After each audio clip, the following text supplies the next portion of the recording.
Because the reason I'm showing you this is I started just, we're in the over-under. We've got our feet back a little bit in terms of this is how Hickson chose to do the feet. And the idea basically is that when Dan's shoulder is here, right, I never want my feet this way around unless I'm attacking him, right? Unless I'm attacking him, I never want my foot here. My foot goes this way around, and conversely, it's the same for him. Because if he brought this foot forward on his lead shoulder side, very easy for me to do via Soto, right? So this foot is always back, and it creates this tension in the shoulders, right? And we're both kind of fighting to put he wants to put his shoulder on my sternum. And so where this started to come from was me just being lazy in clinch. Right? I want to find ways of putting my weight onto somebody where I'm not so. Right now, there's no weight on Dan, right? And so like Henry Aiken started talking about like you reach for this leg, and what I tend to find is like you reach for the leg because you know where it is, right?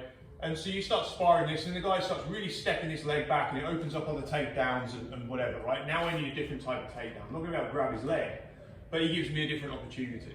So what I started doing instead was just playing with, okay, can I change the universal sprawl to cause him to just like make him carry my weight? And so what I've been starting to do is with sparring, what tends to happen is you tend to end up circling.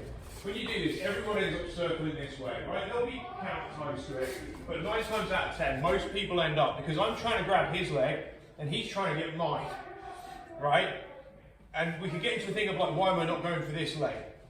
We'll come on, I think we touched on that yesterday, but all I want to do for now is just practice this thing of that if his arm isn't holding me up, if I'm not holding, it takes energy for me to be like, and I need a much better underhook. So if his arm is just stopping me going to the back, if his arm isn't here, right, I would just be circling through his back, right? So this arm, we have to have the underhook first of all, it stops the back take. But if he's kind of focusing on my leg, right, one, it makes sense for me to sprawl because defensively, the lower I get, the harder it is. Like now he can't grab my leg, but also if Dan tries to drive into me, I'm lower than him. I'm lower than him. His arm is under, he can't really grab my head here. So, I mean, this is all good. So what starts to happen is I just start trying to take this step at this angle to sprawl on his underhook. Yeah.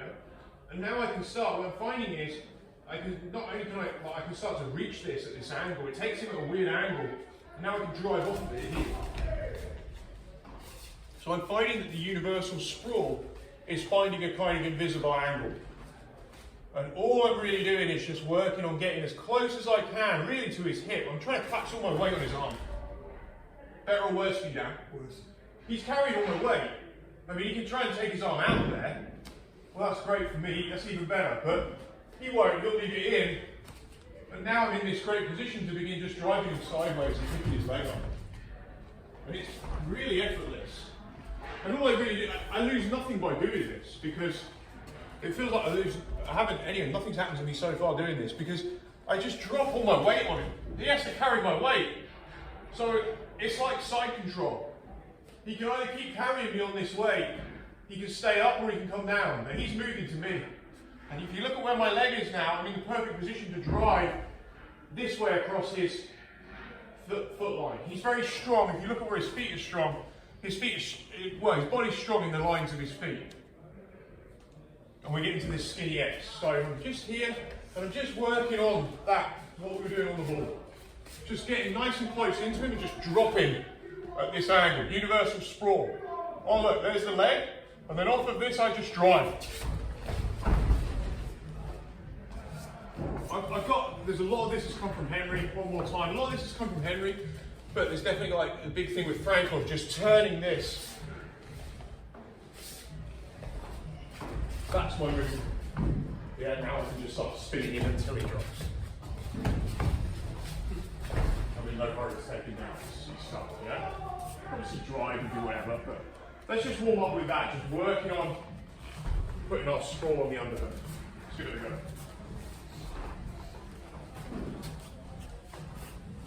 Got to give you numbers. Do we? No. Well, yeah.